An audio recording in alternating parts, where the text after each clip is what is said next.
Guarani ter saído na frente. Não foi o que aconteceu, a derrota por 3-2. Guarani, como você disse, saiu na frente, gol do Ayrton, zagueiro. Muito se fala sobre os atacantes não fazerem gols, e o primeiro gol do Guarani foi feito pelo Ayrton. Aliás, o Guarani começou muito bem no jogo, impressionante, realmente dominando o jogo o Guarani.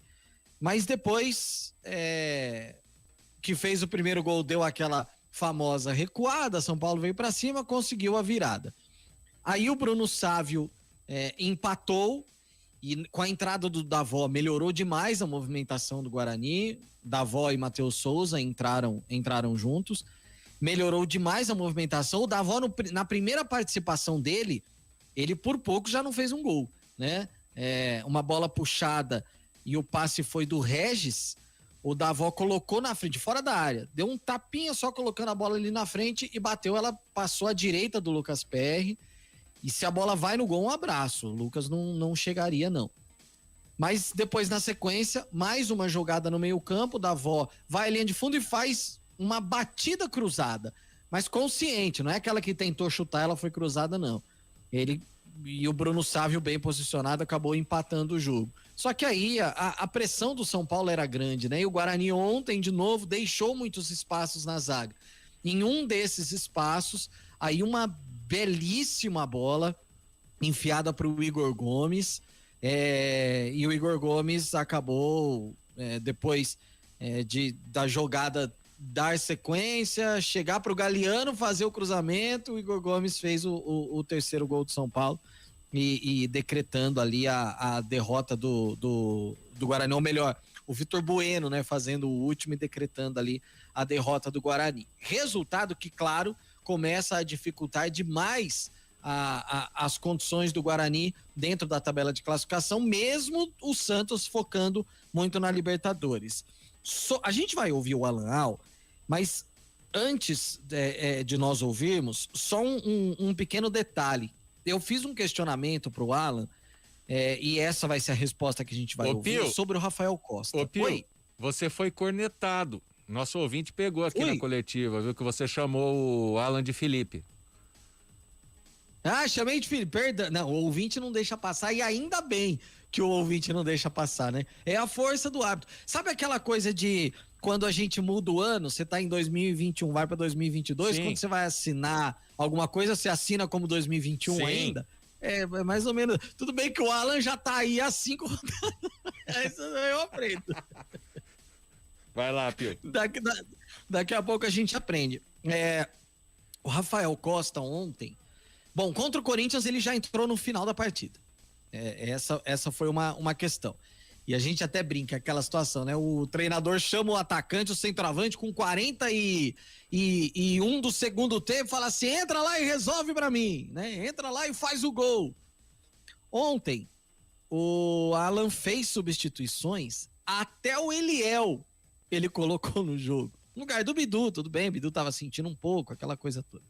Mas ele não colocou o Rafael Costa em campo, mesmo o Guarani precisando empatar o jogo, precisando de gol.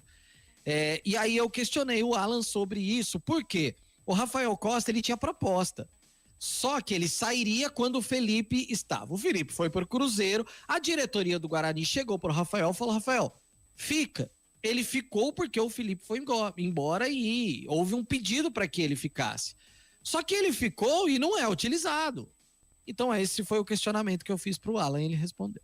Eu acho que faltou um pouquinho de equilíbrio, um pouquinho de maturidade, para a gente saber que ofensivamente a gente tem qualidade para criar situações como vem criando, mas hoje em alguns momentos faltou a concentração, faltou a leitura para que a gente aproveitasse melhor os momentos do jogo, principalmente quando estava na frente do placar, e tivesse uma consistência defensiva maior, né? Então esse equilíbrio a gente vem procurando trabalhar, a gente vem procurando orientar os atletas, e a partir de agora, né, com uma sequência de jogos, a gente já começa também a pensar algumas alternativas de mudanças até mesmo, para que a gente mantenha esse equilíbrio de uma maneira mais consistente durante toda a partida. Não, o Rafael ele teve o início do campeonato, jogou 3 partidas, né, que que a gente não teve, de repente, um volume de jogo que facilitasse a característica dele. Ele é um jogador mais de referência, é um jogador mais o 9 fixo, né?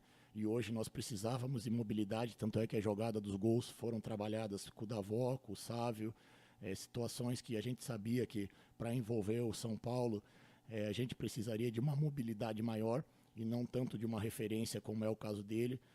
E contra o Corinthians a opção foi daí para a gente poder ter sim um homem de referência em caso de cruzamentos, de finalizações dentro da área.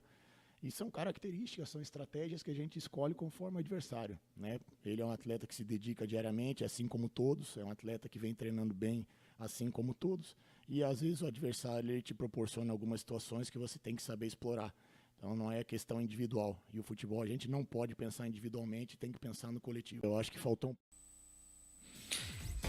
eu só queria, não quero aqui julgar nem dar opinião. Eu só quero colocar duas situações para que o torcedor tire suas conclusões. O Alan falou, ontem era um jogo que a gente precisava de velocidade, tanto que os nossos gols surgiram de jogadas criadas, balanceadas e tudo mais. O primeiro gol do Guarani surgiu de um escanteio, não de uma jogada. Foi um escanteio e o Ayrton fez o gol. O segundo gol do Guarani, ok, surgiu de uma jogada, mas a finalização foi através de um cara que estava enfiado dentro da área naquele momento, que era o Bruno Sávio. Se tivesse o Rafael Costa ali, seria o Rafael Costa fazer o gol.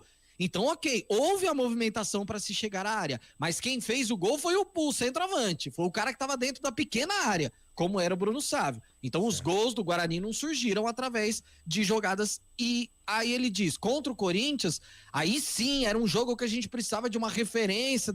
Poxa vida, ele colocou o Rafael Costa com quase 40 do segundo tempo. Então, não sei. Na minha visão, não procede o que ele falou. E eu estou colocando os dados aqui, confrontando o que o Alan Al disse, até para o torcedor tirar a sua própria conclusão. Saiu a tabela do restante do Campeonato Paulista para todas as equipes. O Guarani finalmente vai enfrentar a Ferroviária na próxima rodada, que vai ser terça-feira que vem, Guarizo. O Guarani não vai ter a maratona 48 e 48, não. Só volta a jogar agora na terça-feira contra a Ferroviária e o Derby na penúltima rodada contra a Ponte no dia 5 de maio, Guarizo. É uma quarta-feira. Vamos fazer um intervalo, então, para o João comentar daqui a pouco sobre o Guarani e a situação do técnico Alan Al.